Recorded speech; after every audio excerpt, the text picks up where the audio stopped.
Cops of Reddit. What is the saddest thing a criminal has said?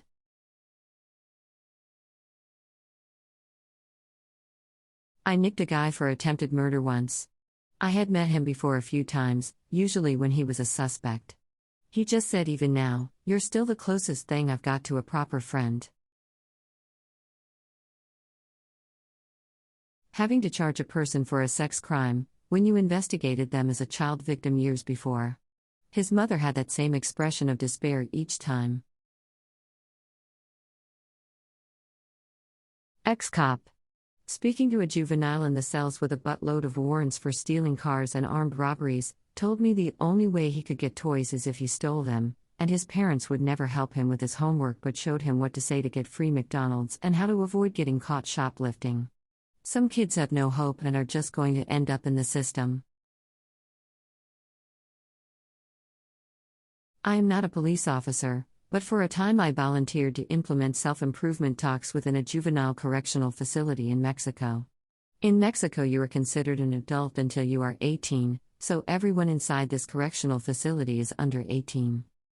The story that most impacted me, and I still think about it from time to time, was told to me by a 16-year-old boy. He was in jail for homicide. He was a thin boy, dark-skinned, not very tall but not short either, very polite. He didn't say many bad words, and his friends described him as very hardworking and very friendly. What I am describing to you is so that you feel a little what I felt at that moment. He told me that his father was an alcoholic, and when he drank he beat him and his brothers and sisters apart from practically raping his mother. This situation was getting worse because it was more and more constant the days that his father arrived drunk, but the worst was when he started mixing drugs with alcohol. In his words, they were the worst moments of his life, the most violent thing I've ever seen. This story is how I remember it. It may not be 100% true, but it is how I remember him telling it to me. The question I asked him is, how did you end up here? And he didn't speak for a few minutes, and I saw how tears fell, but after gathering courage he told me the following. One day my father arrived drunk as usual, and hit us as usual, but something clicked in my head when I heard the screams of my little brothers and my mom. I had to do something. So I took a knife from the kitchen and waited for him to fall asleep. I remember that I didn't have to wait long. I stood in front of him and watched him for a few seconds. I swallowed the fear and with all my strength I put the knife in his neck. He got up before he could stab him again, but he bled out very quickly and didn't last much longer. At that moment, everyone got up from their beds and saw what happened, and my mom was crying and yelling at me, "Why? Why?" But at the same time she hugged me and we cried together until the police arrived. My mother turned herself in to the police saying that she was the one who killed her husband, but I told them the truth. They locked us both up, but when they did the investigation they released my mother. And that's how I ended up here. And that story haunts me to this day. Sometimes reality is stranger than fiction. Not a cop, but a year ago South Africa was hit by political unrest and riots. A lot of stores were looted, and people were walking off with multiple TVs, appliances, etc. Some citizen journalist was out on the streets, stopping looters, and interviewing them. It's winter, it's dark, and suddenly this little kid appears, holding a single bag. All alone. Couldn't have been more than 8. The citizen journalist stops him, and demands to see what's in the bag. He opens it up. 1 t-shirt. 1 jersey. 1 pair of pants. 1 pair of shoes. A 3-pack of underwear. This little kid had followed a group of adults into a chaotic situation and taken what he needed, and only what he needed. I can't watch the clip without sobbing. The interviewer sent the kid off with his little bag of 1 single, looted outfit. The final shot is of this tiny little thing, walking into the darkness, barefoot and alone. It was absolutely heartbreaking. I worked in mental health, not a cop. I worked in a day program and a prevocational program. My clients came from institutions and were doing program as part of their conditions of release. One of my groups ran a hot dogs cart and they profit shared. After cart expenses, they made very little. They were on assistance, so it wasn't an income supplement, it was more of a perk. Anyways, I has this one woman. She had been a sex worker since she 12. She was in her 40s. Her first week was a nightmare. She was late. Struggled to cut the onions. Spilt everything. But she showed up each day late, frantic and crying to not be fired. She worked for 1 hour each day. The following week, when she came to pick up her pay, a whole whopping $11.50, she burst into tears. I thought it was because it was so little money. She acted as if I had given her $1,000 and an Oscar. She clutched the little envelope and cried. She said, "It's the first money I ever made not on my back. Never thought I could." We hugged. She skipped off happily. Then I sobbed in the bathroom for 5 minutes.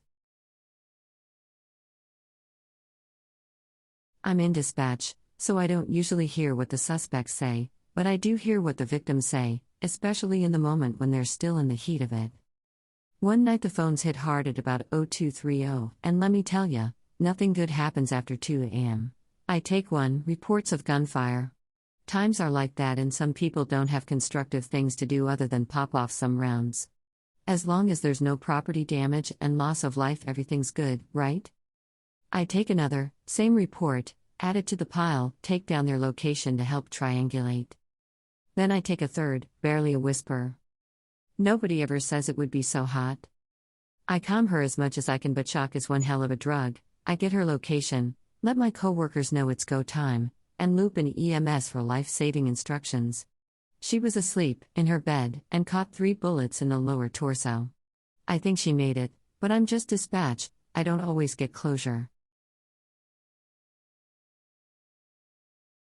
Not a cop, but served as an infantryman in Afghan in 2011 to 2012. Was on patrol pretty much doing cop work sometimes. We'd go door to door or compound to compound, and our lieutenant would talk to locals with our translator. During one of the meetings, I was inside working as a sort of guard for my lieutenant. The guy he was talking to came up positive for gun trace residue and was a confirmed Taliban in the eye scanner thing we had. When my lieutenant questioned him before we detained him, he told my lieutenant that he didn't want to fight us, but if he didn't, the Taliban would kill his family. I was 18 to 19 and my lieutenant was 24 to 25, now I'm 29, and I realized that war was all fucked. I see some other mental health professionals chiming in, so I'll give mine as well. I work inpatient adolescent and children. I had this one girl who was about 16. Most actively suicidal child I've ever seen.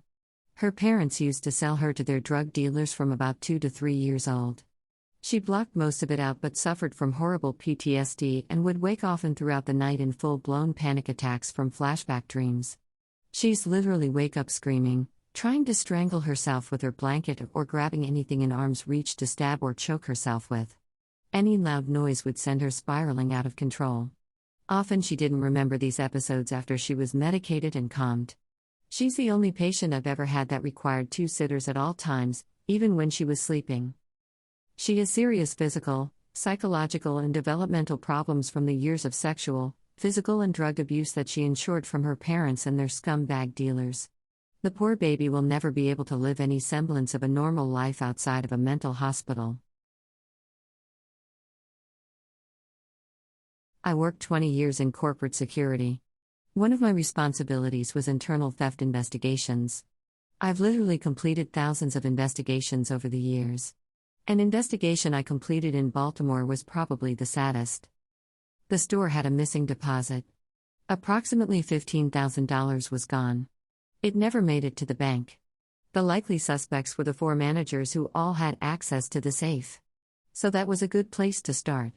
I talked to the first 3 and felt pretty strong that none of them were involved. The last, assistant manager I needed to talk to arrived. The first thing she did was go to the bathroom and get sick. The store manager kind of laughed. She said she's been getting sick often. We're pretty sure she's pregnant. I interview her and she ends up admitting to stealing the missing deposit. She also admits to previously stealing an additional $10,000 in cash and merchandise since she started working for us. She then talks about her drug addiction. She was always clean until about 6 months ago when her boyfriend talked her into trying heroin, just once, he said. A few months later she was a complete addict. I could tell from her physical appearance she wasn't in a good place. She asked if I wanted to see something. She then showed me a few photos of just a year ago, when she was a high school cheerleader. She was very attractive and I couldn't believe it was the same girl standing in front of me. She said she had good grades and never did any drugs at all before 6 months ago. Her boyfriend who got her hooked had left her. So now she went to the worst crime, drug-ridden area in Baltimore and bought the drugs on her own. She said she had another addict friend who would help look after her in such a tough area. Just seeing how she had declined physically, and gotten herself in a very dark place, it was very sad to see. I told her I would agree to reduce charges and diversion as long as she was getting help. I wanted to see proof that she gets into rehab and some form of counseling within the next couple months. If I came back in 2 months and she couldn't provide proof to me, she would be charged with grand theft, a felony. I was able to follow up with her once, but that was it.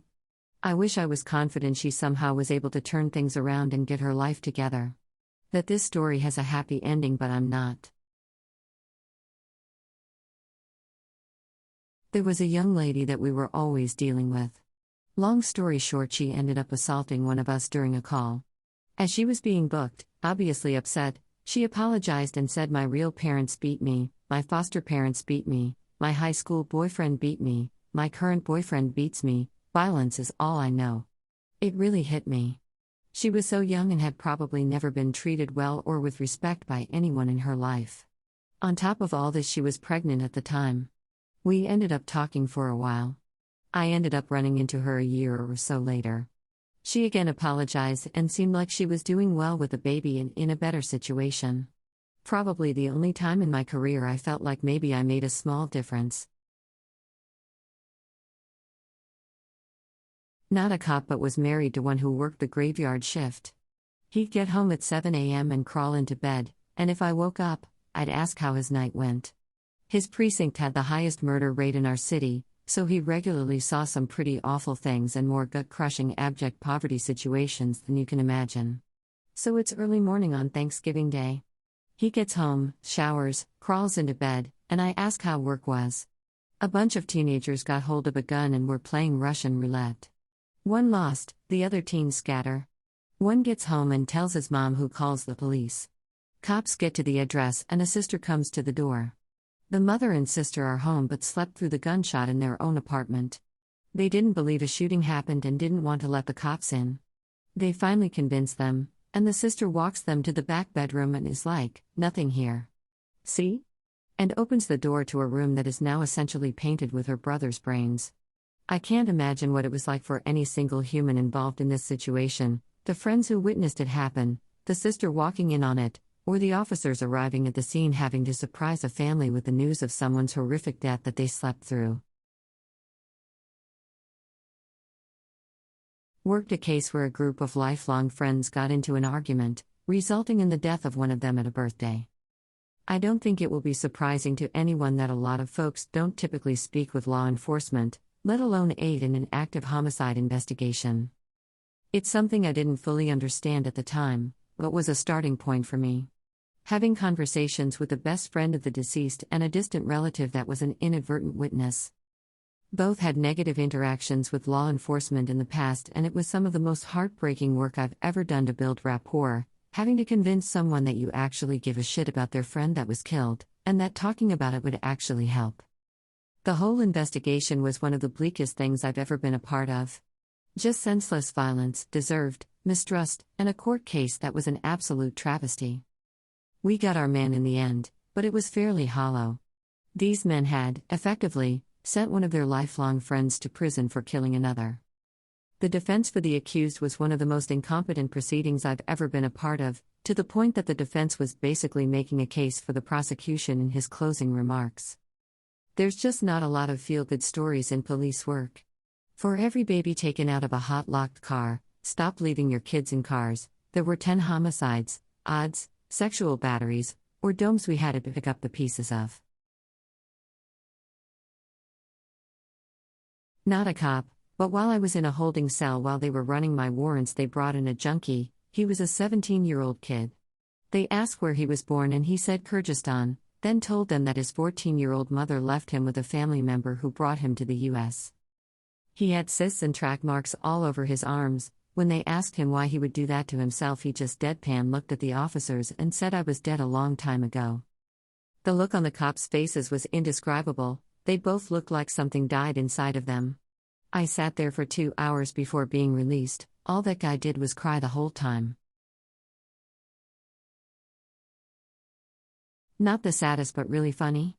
partner and I were arresting a young woman for public intoxication. In a very slurred speech, she tells us she's a school teacher and that little fuckers make me drink. I was a cop for almost 10 years in my 20s.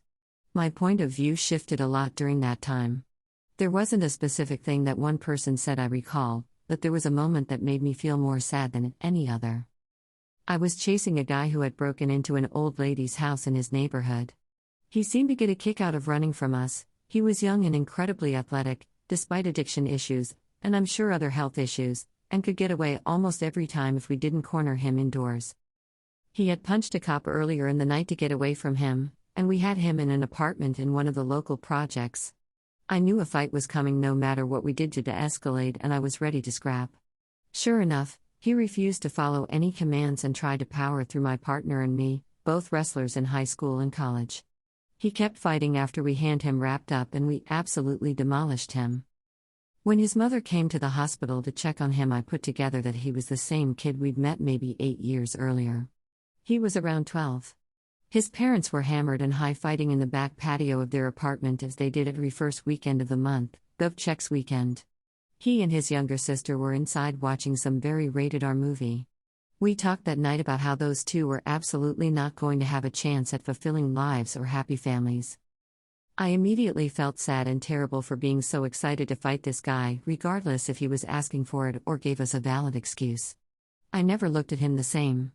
It changed the way I handled lots of situations. Not a cop, but I used to work in loss prevention years ago. I was working in a store when a young girl came in pushing a baby carriage. The way she looked around, I knew she was going to steal. Sure enough, she stuffed diapers, wipes and a fucking TV under the carriage and covered it up enough that it was surprisingly camouflaged. I called a local officer I knew and gave him the heads up and stopped the girl as she exited the store. She refused to stop and dropped the merchandise and said since she gave the stuff back it's all good. Well, I blocked the carriage because I thought it was empty. Nope, there was a baby in there. She stuffed all this crap in top of an infant.